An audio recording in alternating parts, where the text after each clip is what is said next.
Comics of 100 Years Ago, April 18th, 1926. It's Polly and Her Pals by Cliff Sterritt. With our above the title cartoon, the cat notices that it's raining. The cat does not like it, but the dog revels in it. The cat covers its head.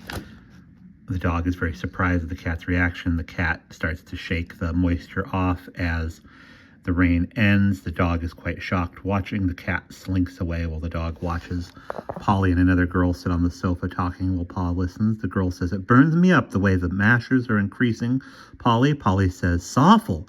A girl can't walk a block without being insulted." Pa has a question mark appear above his head. The cat is also watching. He stands at his wife's closet and says, "I hates to take the law into my own hands, but I hates mashers worse." He is now wearing a tartan skirt, high heels, a fur coat, and a lady's hat with a veil. Ma cries, "What you doing in my very elegantest get-up? Take that flat iron out of my bag. You want to ruin it?" He sets the flat iron inside of a handbag and says, "Deep stuff, Susie, but the means justify the end." Pa walks along, his legs looking very nice, a veil covering his face. A very Parisian-looking gentleman walks past him with a big white beard and a cane, smoking a cigarette in a cigarette holder.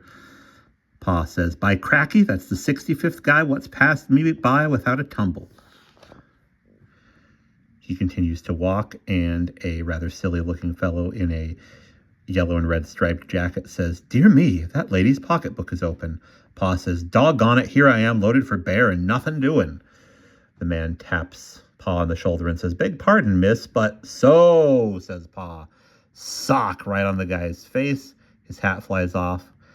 Pa says, "This'll learn you mashers a thing or two." "Hey!" cries a cop. "Listen, lady," he says, grabbing Pa from behind as the man who's just been hit lies on the ground next to his hat with Z's above his head.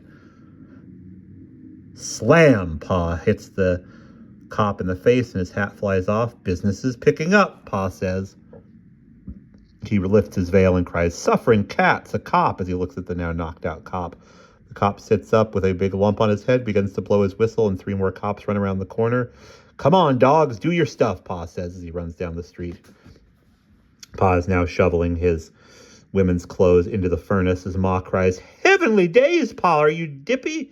Pa says, "Keep your hair on, Susie. The woman what wears these duds from now on is a marked man."